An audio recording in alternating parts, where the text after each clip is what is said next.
Hi, my name's Liam, and if you're looking for entry-level knowledge and basic advice for beginner traders or investors, you've come to the right place. If you're anything like this guy in the image, you don't understand how the stock market works and you're afraid to ask, well, that's what this channel's for. I'll answer all of your questions and go over basic strategies and advice for the stock market. So first, we have to cover what stocks are. A stock is a unit of ownership and entitlement to a portion of a company. There are private stocks and there are public stocks. Private stocks are exchanged behind the scenes between two private individuals as part of private business dealings. Public stocks are bought and sold on large exchanges between retail traders, funds, and companies. For example, I own a company called Applesoft. My company is made up of 100 shares, of which I am the sole owner and proprietor. The company is worth $50,000 as the sum of all assets. Because there are 100 shares of the company, each of my shares individually is worth $500.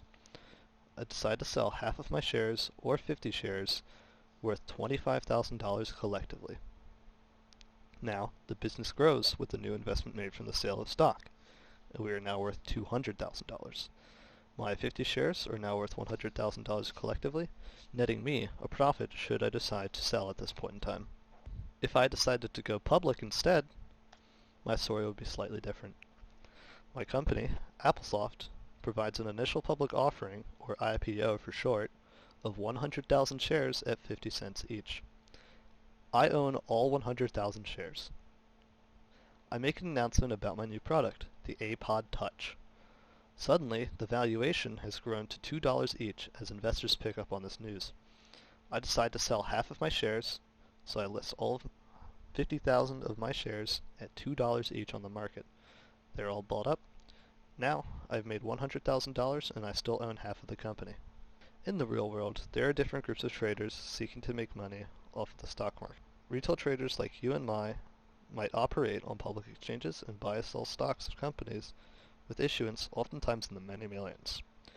Our investments are less about giving money to the businesses we want to grow and more about profiting off of predicted growth in publicly traded firms. There are hundreds of factors that affect a given stock price. I will cover these price makers in a different video, one where I go over technical and fundamental analysis. However, for now, you should just know that retail traders seek to profit off of large movements with small positions. We like to research individual stocks. We like to buy low and sell high. Some retail traders will even employ leverage, which can increase your growth potential, but also massively increase your risk. As a retail trader, you have 100% control over your account and all decisions made in it. This gives you a greater potential for growth over that of a hedge fund. Another group of people in the real world who seek to make money off of the stock market are fund managers. They have large positions, oftentimes with many clients who give them money in exchange for promised returns, and they seek to profit off of small movements or market-wide maneuvers with large positions. Fund managers will oftentimes research individual stocks or even entire industries or markets before they make decisions. Fund managers like to hedge their positions in order to provide steady growth for their clients because their clients have a very low risk tolerance. Another category of funds are exchange-traded funds. These are funds just like mutual funds or hedge funds. However, instead of being private and pooled, they're traded on exchanges like other stocks. Okay, never mind.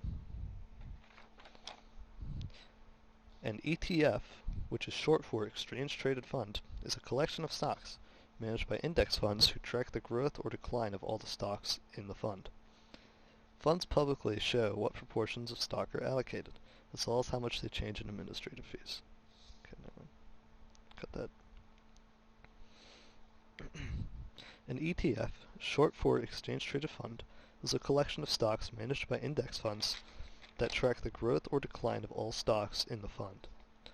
Stocks publicly show what proportions of... Oh my god.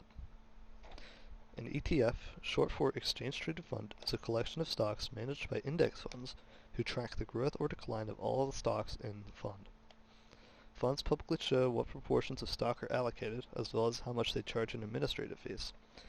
ETFs are an excellent way for an investor to easily diversify their portfolio by investing in many dozens of stocks without the upfront capital associated with actually buying them all individually. ETFs are traded just like stocks on exchanges. They can be bought and sold in the same ways. This makes them very convenient for retail traders. Thank you for watching. If you liked this video, please be aware I will be releasing more videos soon, and I will be covering more advanced topics such as options trading and fundamental analysis.